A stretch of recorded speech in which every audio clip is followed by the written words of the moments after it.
make sure.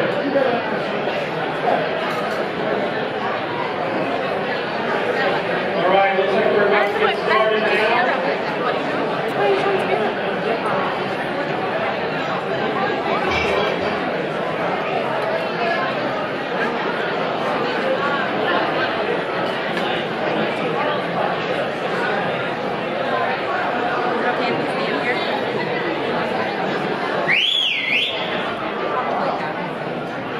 Fine, tell them that. Sit down.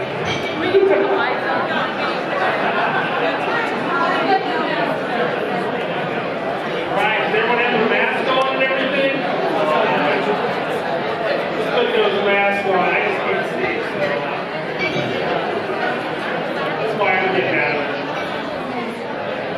it. We'd like to welcome everyone to the Masquerade Mega Bread Bash. My name is Corey Plaster, along with the IT team. We will be hosting today. So we're very excited for everyone. And Disney. What? Yeah, all right. Nice to have you guys. So first, we have a great agenda for everyone. We'd like to welcome everyone to Pretty Big Bread Bash so we get everyone's attention. We have lots of seats up here, and first we're going to start off with Marty, our Director of HR, who has a couple of comments for us. Hi everyone, Marty Bloodsaw, Director of HR Support Center. We have combined the Support Center Bread Bash with family orientation. And so for those individuals who are going to family orientation tomorrow, could you raise your hand? Oh, wow.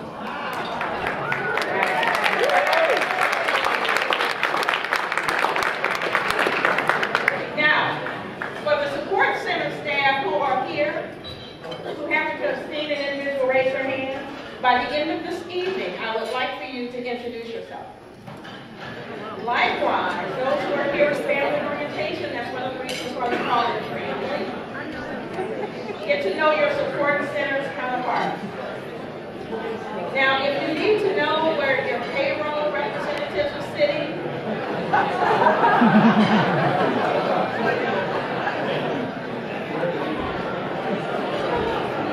so I just want to welcome everyone to our family orientation.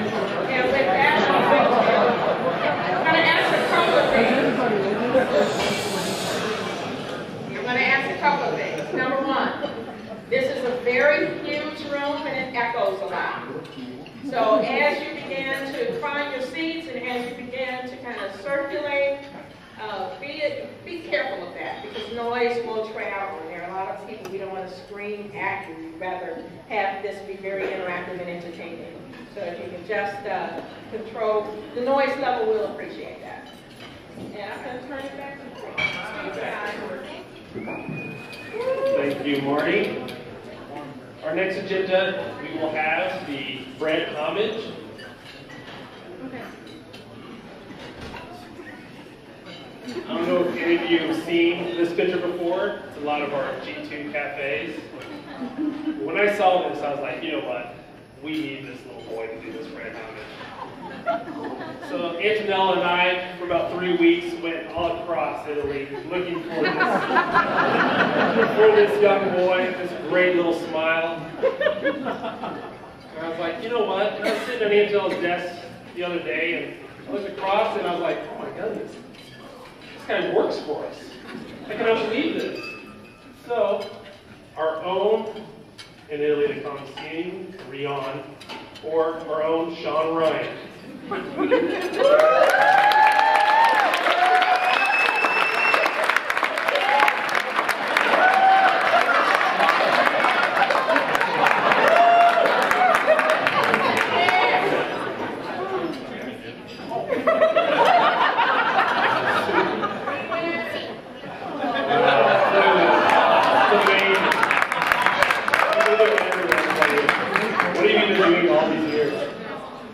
They found me in Paris and they put me into the basement and I have been doing IT for them for the past Very nice. Thank you. So, for those that don't know, we like to start all of these bread bashes with the bread homage.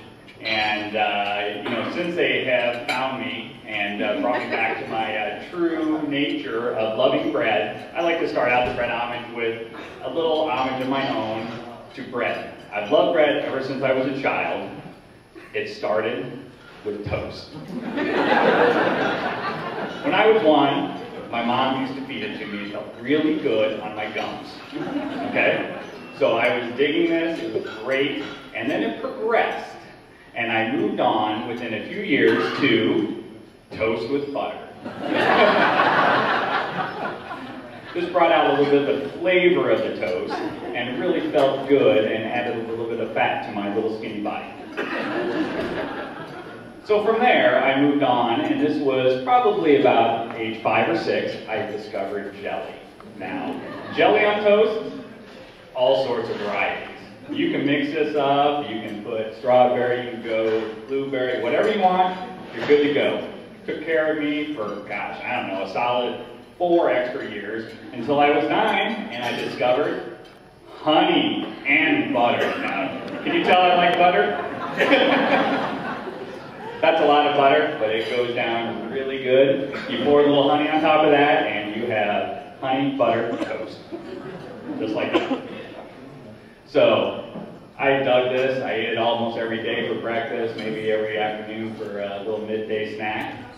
And then, when I hit high school, I was living in Bellevue, Washington, and I wandered a little bit off the campus there. You know, they actually let you go off campus for lunch.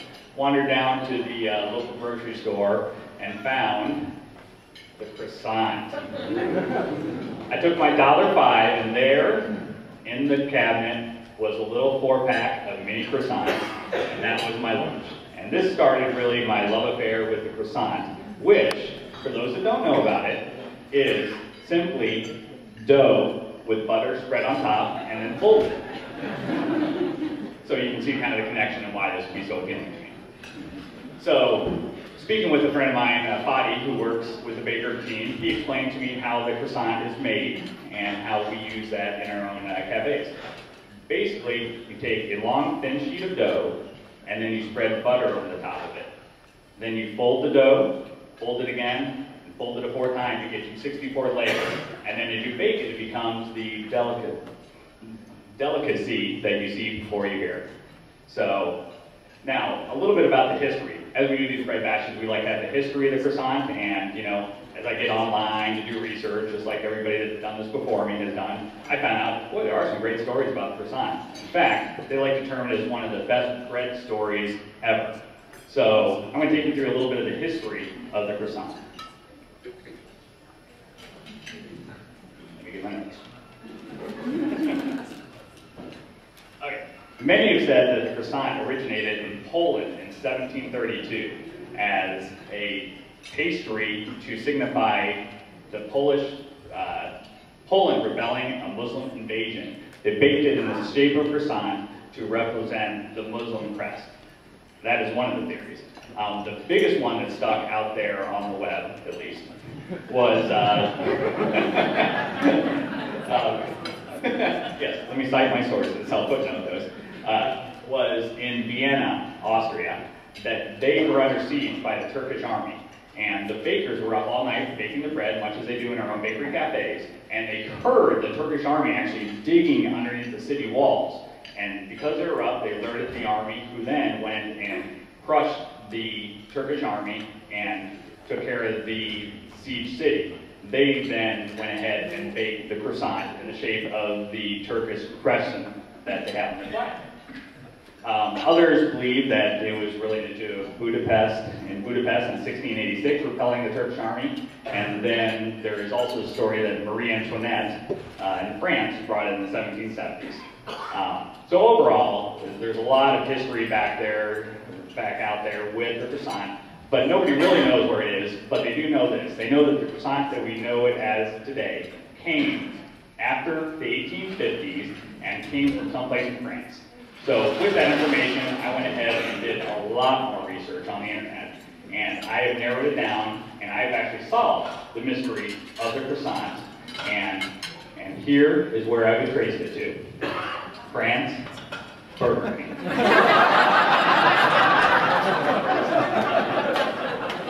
Now, many of you may not know, but Burger King was in France in 1997. They shut down, although there's a lot of people asking for them to come back. So I even did further, and I even found videotape proof that shows what I am saying is true. So we'll go ahead and show that to you, and at the same time, we're going to hand out croissants. We want everybody to share these, and at the same time, as the croissants come out, grab a parking pass. Here it is. Start with a light, flaky croissant. This to me is much superior to an English muffin. It's nice and moist. And a fresh green egg. Make an excellent breakfast. Melted cheese. I like the bacon. Crispy bacon. Soft to it out. Ham is tender and very juicy. And there you have it. It's a sandwich.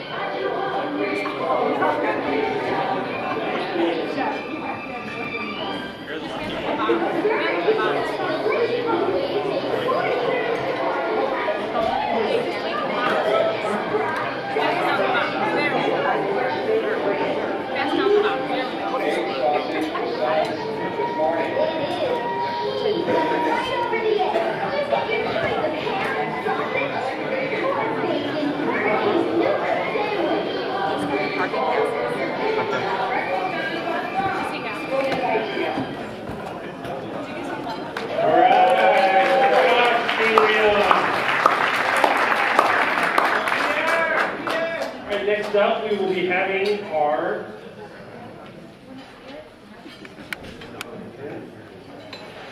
the Red Bull decorating competition. Woo!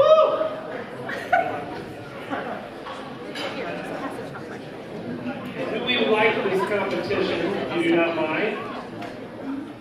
With team 1 here, Jeffrey Phelan from our IT team. If I could get Jeff Kipp, Bill Morford.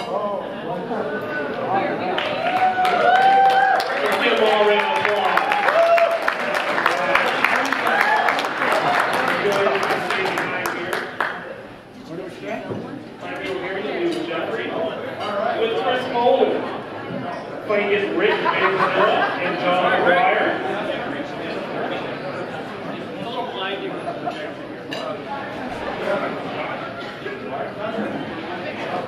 And cups, this can come up, please. And with Great Rose, we get Becky Fines and Ron Shea. Okay, wait, that was no fair. We did. Yeah, right, I didn't know that. That was not fair. Wait, no, we object. No, your nose. You don't want to play against each other.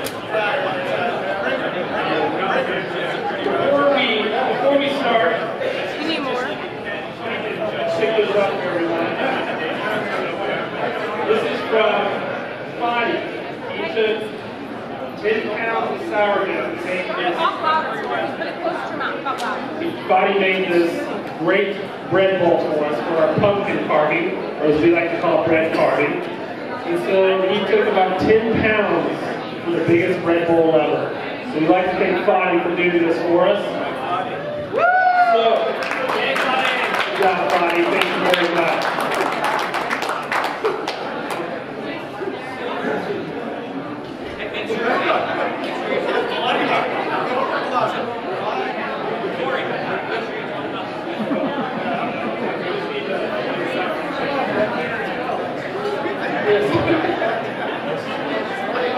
These are the obstacles that we have now. Light in the face. We're going to scoop the whole life.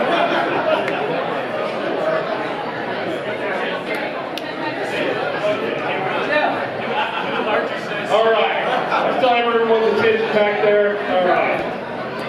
So, the first rule of the Red Bull decorating competition is you do not talk about Red Bull decorating competition.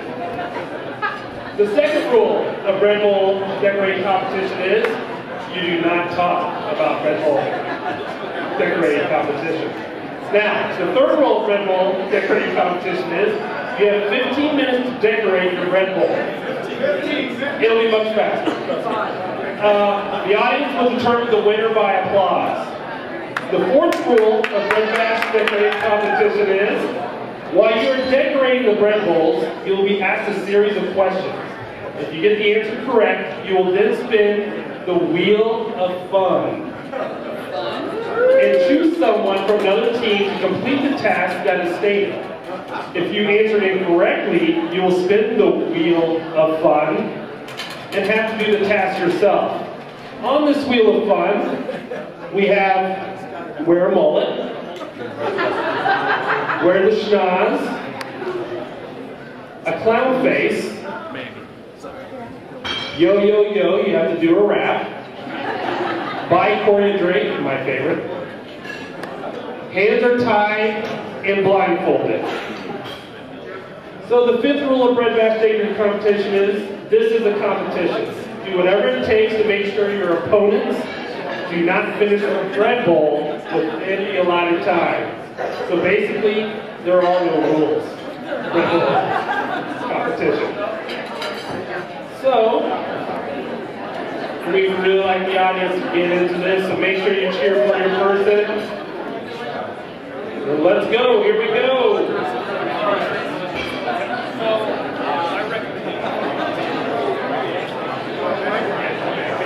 Okay, so,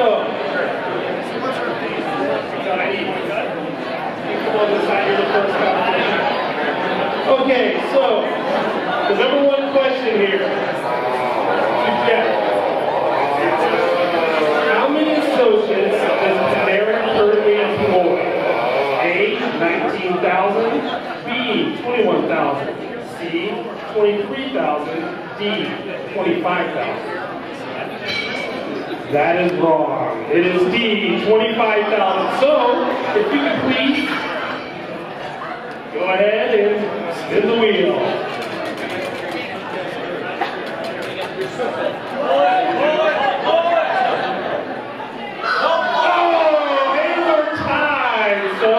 Jeff, tie your hands here.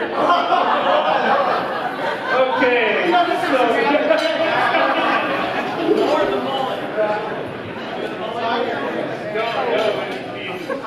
tie the hand.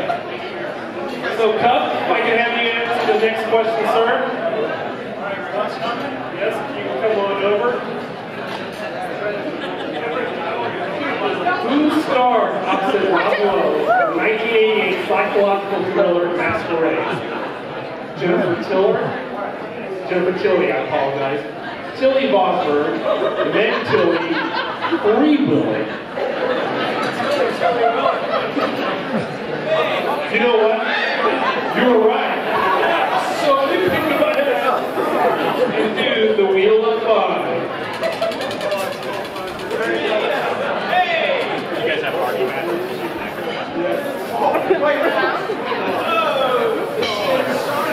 Corey's choice. So, sir, you get to decide who up here gets to wear a mullet.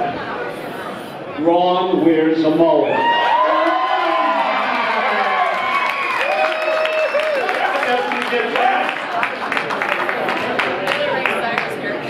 All right, here we go.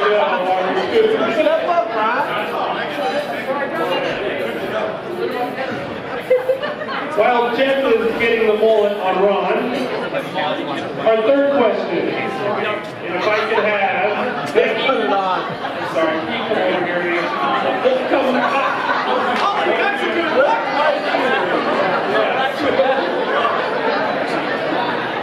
Most hair I've had in years. All right, Becky.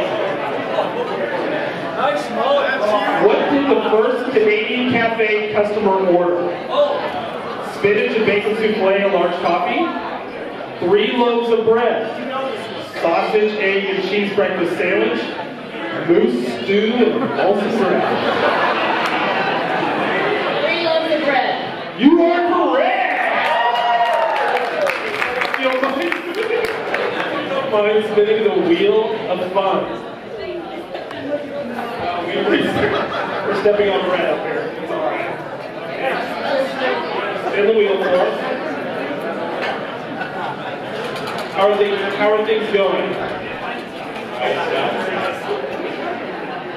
All right, we have the schnoz, and since you got the answer right, who would you like to wear the schnoz? Big Fencer. All right, Rick, the schnoz.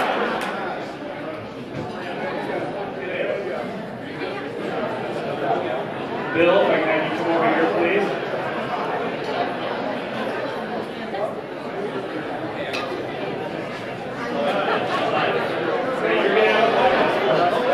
Okay, so which of these 4 IS team members is a former breakdance champion?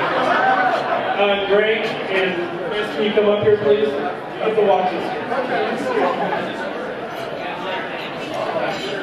You have A, Jeffrey Peeland, who's middle, Chris Boland, middle, Greg Ian, or Rapid Corey Plaster. By the way, this is from Electric Boogaloo 2, 1984.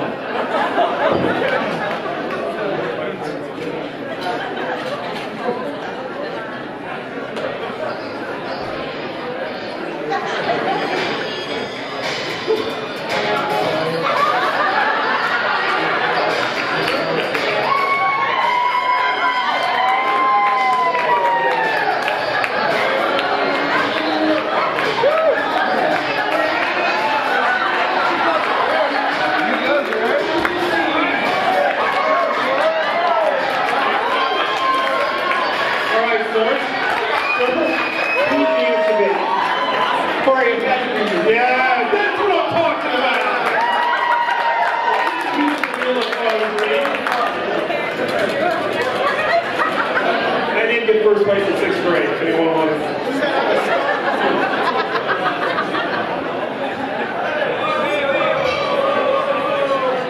Yo, yo, yo, you get to choose somebody to wear the bling and do a rap for us. Who would you like to do that? That's got to be, well, how do you resist Ryan?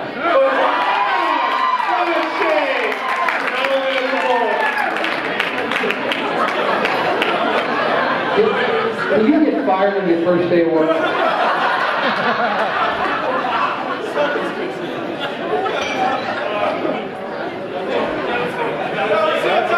What's that square? All right. Rick, right there now, over here. You're going to answer the next question? Yes. You just get to wear the blade. Yeah. Who is the Prime Minister of Canada? Stephen Harper, Jacques Chirac, Tony Blair, guy in the premiere.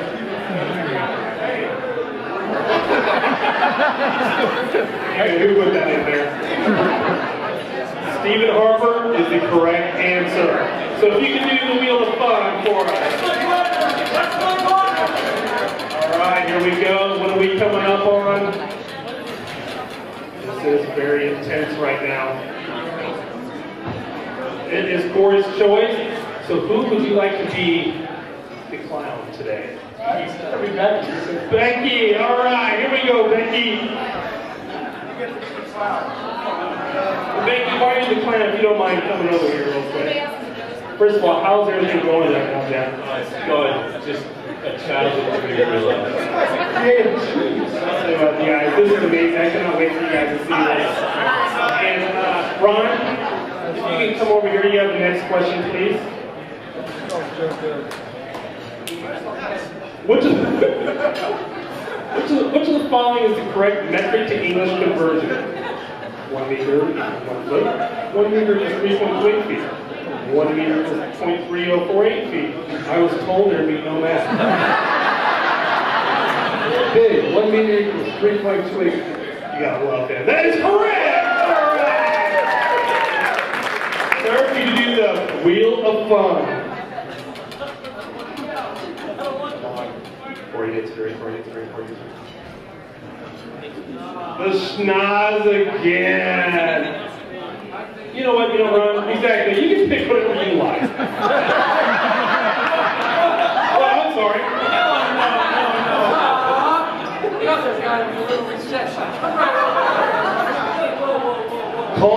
Cub gets the mullet also.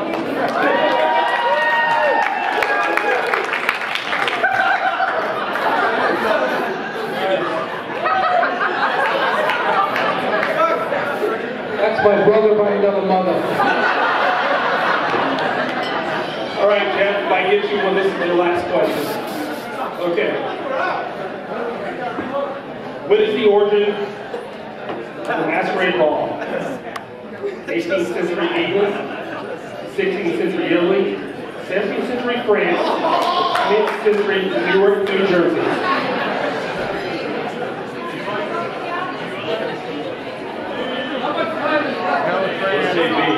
You are correct.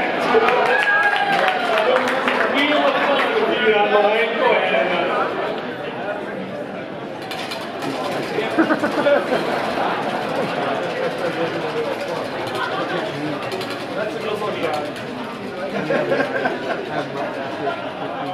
Alright, clown face again. Who would you like to be the clown face? When I first started working.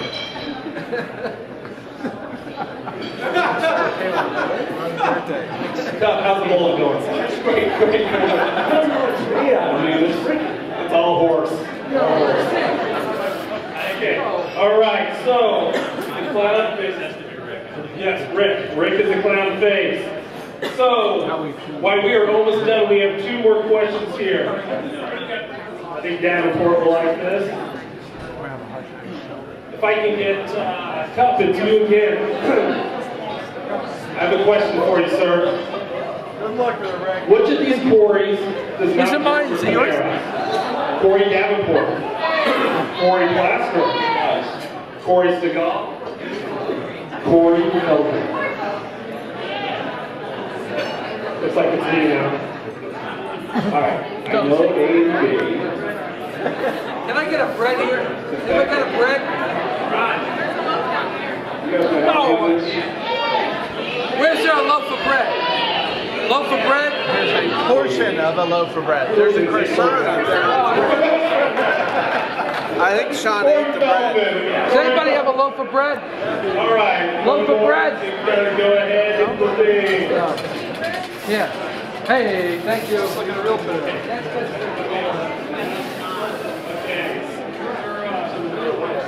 Yeah, pretty much. It's not. You know, yeah, here. One reason, it looks like Team 1 isn't wearing anything. Hey Jeff, I think he is schnoz. All right, that's what I'm talking about. All right, so the last question, which goes to Becky Fines. What year did Ron open his first cookie jar store? 1953, 1977, 1980, and 1985. Hey! 1977? No. 1980! Alright, well, you know what? Looks like we are done. So if we get the audience participation here, let's see who has the best bread bowl ever. We need some light. You need mine? Seriously? I don't know. Okay, we'll go run up there. All right. Turn the lights out. So here we have Team 1, Jeff and Bill. What do everyone think here?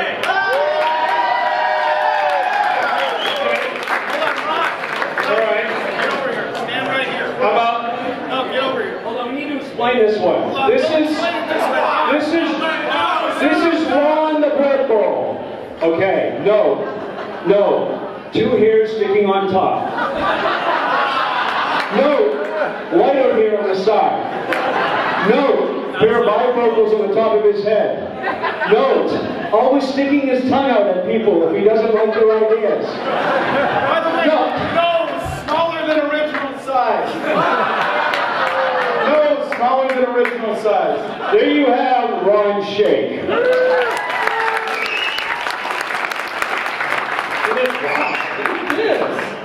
We have Becky and Ron.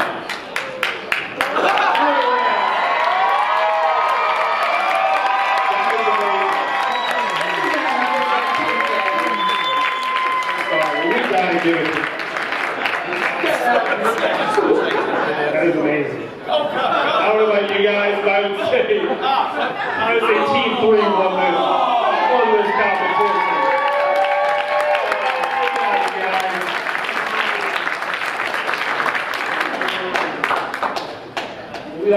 all of our participants for this. It's a little messy up here.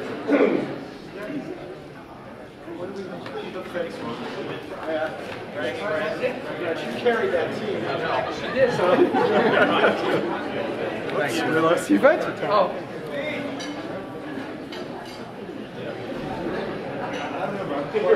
Here we have You don't mind, I'm going to keep this thing on. It kind of feels good. Keeps the head warm. Before we start, I would just like to introduce one person to you. I think many of you received a memo today from the announcing that Bill Morton has rejoined Panera. Many of you wouldn't know Bill. Some of you do, who have been here for some time. But the last time I worked with Bill, my hair actually did look like this. Tells you how far back. But Bill was with us at really the beginning of Panera, and left us after a number of years to go take his hand with a number of different experiences. So I just wanted to introduce Bill. Bill's over here. Bill, yeah, I'm going to put you on the spot.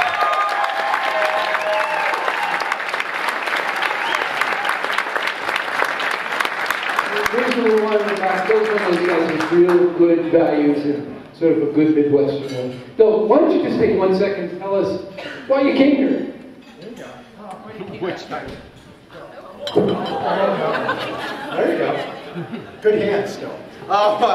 No, I got to tell you, as Ron said, well, his analogy is I was lost in the desert for a number of years, and then I saw the light, and it was Panera again, and it's not true it was shining off my bald spot, but honestly, Panera was an incredible experience for me when I was here before.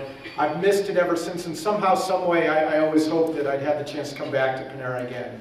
I honestly think what you guys are doing here, and now I'm back with the we, is something special in this industry. There's nothing that I have ever seen that has the feeling of Panera, from the bakery cafes all the way up to the support center. You notice you work most everywhere along the way. I have a big basis to compare to, but in all honesty, I'm thrilled to be back, excited, honored, proud. So a lot of faces I recognize, a lot I don't. Please, the good stories are true, the bad stories absolute fabrication. So, very good to be back. Thank you. Yeah. Thank you. We're going to turn over to Jeff, but before I do, Jeff, stand up. I just want you all to understand something. A bunch of you really screwed up. Did you not get the message? You wear pink and brown today, okay? What? Kathy, what is your problem, folks? Okay, can you not read a memo and get it right? This team is screwed up.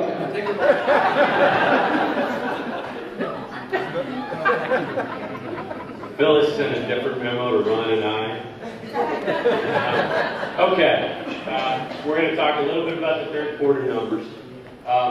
There's really going to be three things I want you to walk away from here remembering. One is, we really had another great quarter. It was really outstanding. It was driven by our base business. We've been doing a great job all year, and that's everybody, the field, the support center. It's been a really great year. The third quarter was great. Okay, that's A. B, we have a little more of a challenge in the fourth quarter.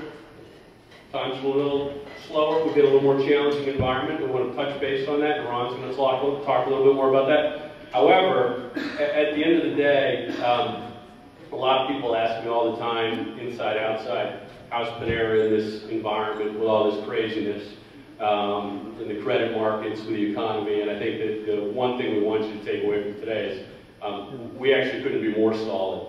Ron's going to talk a little bit about it, but we actually couldn't be better poised for an environment like this in terms of our ability to differentiate ourselves from the competition and continue to grow the brand. So that's a little bit more, and I'll touch base on that at the end. But you should feel good that you're in a very strong company in a time like this. Okay?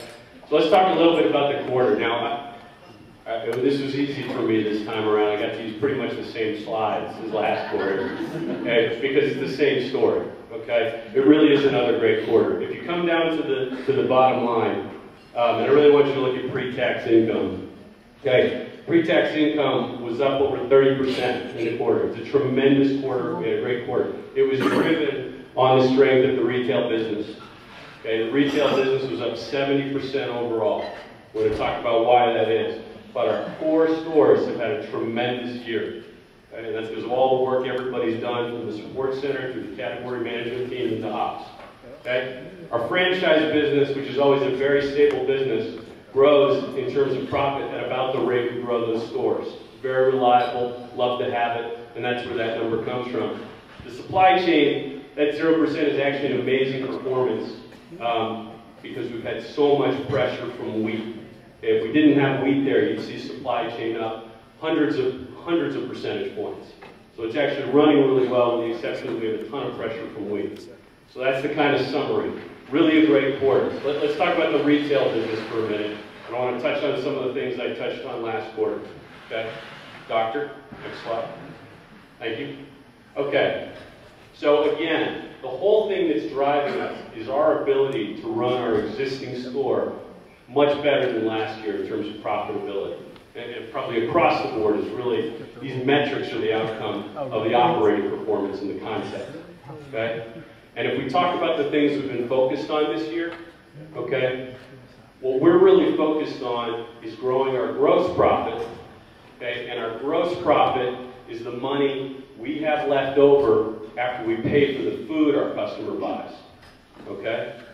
Our store profit is the money we have left over after we pay for everything else, labor, cleaning supplies, rent, etc., etc. But we want to grow our gross profit always faster than those other expenses, our expenses below gross profit. Okay? How do we grow our gross profit? This is the big mission. Okay? We grow our gross profit two ways. One is we get people, at least as many people through the store as the prior year, we hope. Okay? We try and keep as many of the people in this year as were in last year. That's transactions. Okay? You can see this quarter, we have more transaction loss than we've had prior. We lost about 3% of the customers coming through the door in our base stores that came through last year. Not great. We've done such a good job. We still had a great quarter.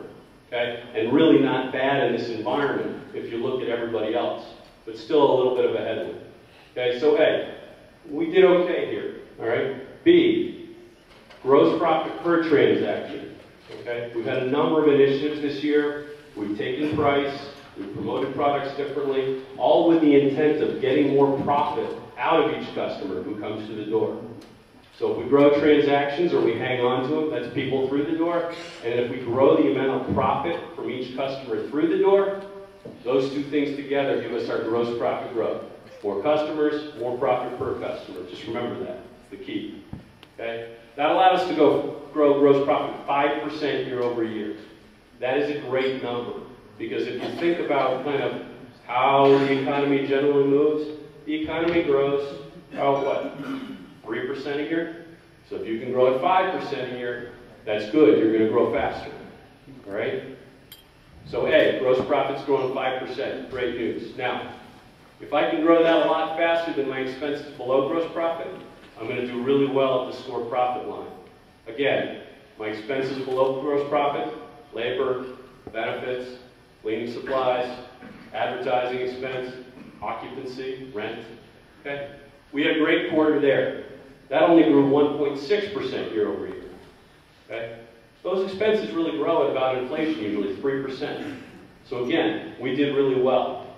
We grew gross profit at 5%, much faster than the expenses below gross profit. And when you can get that kind of differential, you see that's the next number, the difference between the two, 3.4%. You can actually do amazing things with your profit growth, okay? Because of what that difference means to the math of the store profit line. We grew our base store business 23% year over year in an environment where we had 3% people come through the door than a year ago. It's actually fabulous, all things considered, okay? Again, everybody should feel great about that 23% number, and it's the key to that big jump in retail contribution year over year, okay? So again, doing the base stores is the way to drive the business. Okay, so let's keep going. Okay, I want to wrap it up and just talk a little bit about our metrics which we drive to, our key metrics which tie into our bonus. Okay, so what I've talked to you about so far is we had a great quarter driven by the retail business. Why? The base stores are performing great. Okay, what's a little headwind in the base stores? A little bit of transaction loss. Okay? That's what we're paying attention going into the fourth quarter. So if we look at how our metrics have moved, okay? And what we have here on the left is each quarter's performance actually, and on the right is each quarter's performance in the plan. Okay? And what I'm going to see is I'm going to go each line. If you start with the transaction growth, you can see first quarter 0.1% versus a plan of negative 0.8, better. Second quarter, plus about 1% versus a plan of minus %, so we're doing better. But in the third quarter, we kind of caught up with ourselves a little bit. Okay, our plan ran minus 3.2. Okay, excuse me, our actuals ran minus 3.2. Our plan was minus 1.1. So 3 quarters for the year to date, we're actually closer to our plan. We're closer to the metrics we're targeting. So that number's come in. Okay, and our plan is about where we target the double. Base store gross profit per transaction growth. Okay. Again, we've had a great year. We really exceeded our plan every quarter.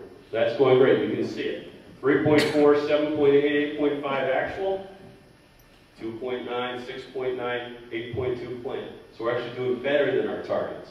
Okay. This has really been an area of huge success for us.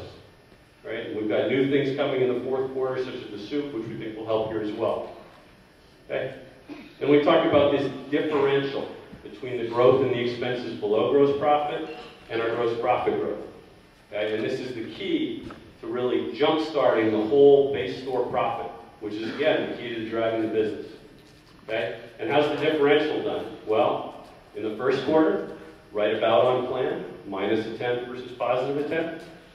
In the second quarter, 5.1%, better than plan of 4.3%. But in the third quarter, we actually fell off a bit. We had a tougher third quarter than our plan. We came in at 3.4% versus a plan of 6.6. Okay, so we're not able to manage our expenses below gross profit as effectively against our gross profit growth as we planned. So that's the little headwind we're talking about. Okay, so we're doing a little worse than a double there, kind of overall. Okay, our hit rate, we kind of know, you may remember this from the last bread bash. Our hit rates tracked a little bit below our goals. Okay. 7 versus 6.9 in the first quarter, but then a little lower, 6.9 versus 7.2 in the second quarter. And in the third quarter, 7.1 versus 7.3. We had a really good September though, so we're pulling for this one, right, Janice? Okay.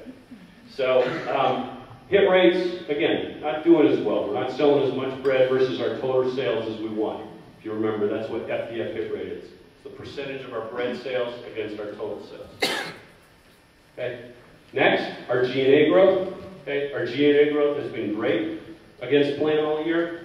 It beat plan 11.7 versus 16.4 in the first quarter, 6.6 versus 14 in the second quarter, and 8.9 versus 13 in the third quarter, and that 8.9 is probably going to come down a little bit when we print the final numbers. So we're doing great controlling the overhead. And Ron's going to actually remind you that in terms of achieving our overall goals in the fourth quarter, it's one of the ways we have to balance against transaction loss. Okay, is to control our overhead. Okay, finally, okay, the last measure we look at is our return on incremental capital. Okay, and the way we measure our return on incremental capital is we look at the performance of the new stores, which is mainly where we spend our incremental capital. Okay. How are we doing? Well, we planned 38.2 in the first quarter. We did 39.1, great quarter. In the second quarter, we planned 36.8. We did 35.1. We came back down a little bit below plan. In the third quarter, we're still tracking a little bit below, but improving. 35.6 versus 36.5. Okay? So that's kind of the review. All right? And overall, we're probably tracking a little bit below the plan average. We're probably tracking a little bit below the double as we go into the fourth quarter. All right? And so just to kind of culminate here, why do we look at these metrics?